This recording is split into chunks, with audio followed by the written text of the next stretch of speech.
dyan sa ano. Yan. So, ito pala ang magkapatid. Narinig ka lang namin ano. Nakaraan wala ka eh, ano.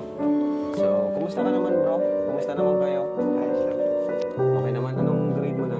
Grade 9. Mag-grade 9. Grade 9. Kayo ba ni Joby ay close ba kayong magkapatid? Kasi kayong dalawang madalas magkasama, ano? Magulang niyo wala. So, anong pakiramdam nun, ano? Ano ba? Jubinard? Anong tawag sa'yo dito? Pero po.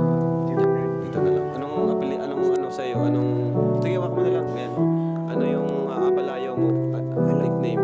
Jubinard lang. Jubinard. Ayan. So, Jubinard. Jubinard. Dinagdagan. Ayan. So, ano ba karamdam bro na kayong dalawa madalas magkasama, magulang nyo wala nagtatrabaho? Nasanay ka na ba o ano? Nasanay na rin po. Nakakamiss rin. Nakakamiss. Sila. Minsan ba na iisip mo or nainggit ka sa ibang bata na kompleto? Palagi, pag uuwi, andyan yung magulang.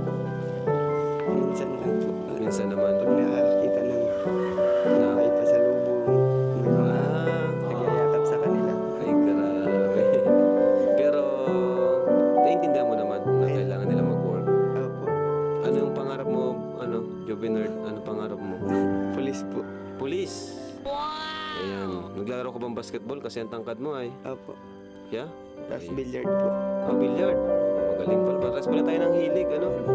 Itong si ate mo, anong masasabi mo dito kay ate Joby mo? Anong klaseng ate si ate Joby? Nagpapakaati po siya sa akin. Mabait. Anong klase? Paano mo nasabi? Paano kanya tinutulungan? Paano kanya inaasikaso? Ano po, Kaya ng... gaya ng siya po nag-aasikaso sa akin sa eskwelahan. Wow. Ano pa? Siya rin po rito ang gumagawa ng mga gawaing bahay rito na siya naglalaba. At inuutosan niya lang po ako minsan. Pag maluto, ganun. Halimbawa, pag may papabili sa'yo, ganun. Opo. So, di naman kayo nag-aaway. Hindi man po. Kung mag-aaway man, bira. Siyempre, normal naman sa magkapatid. Minsan, di ba, nagkakasagutan. Sagutan. Wala po nangyayari sakitan po. Oo, normal naman yun. Kung ma-describe mo yung ate sa isang word, anong klaseng ate si ate Joby mo?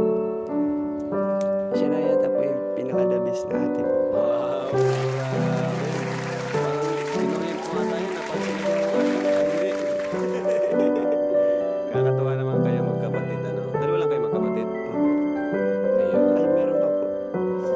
Sa Maynila. Hiwalay. Hiwalay po iba. Kapatid sa ama. Sa ina Sa po. ina. Ayun, kapatid sa ina. Ayan. So, Jubinard, ano sa tingin mo yung maitutulong namin sa inyo? Maliban sa upuan na nakalimutan namin. Dito nyo, nagbuti na may dala tayo, no? Ano yung kailangan nyo dito? Masasabi mong yung pinaka kailangan yung tulong na mabibigay ng Team Kalingap sa inyo? Kahit po sa pag-aaral lang po namin. Pag-aaral. Anong grade mo na ulit? Ganyan po. Grade 9. Ilan taon ko? 16, ano? Opo. Maliban sa maliban bro sa pag-aaral, ano pa yung sa tingin mo kailangan yung magkapatid dito sa bahay na to? Mga pagkain po. Pagkain. Bakit? Bakit pagkain? Yan po minsan nawawalan din po kami ng bigas. Tama. Patawag daw bro yung yung groceries natin. Groceries.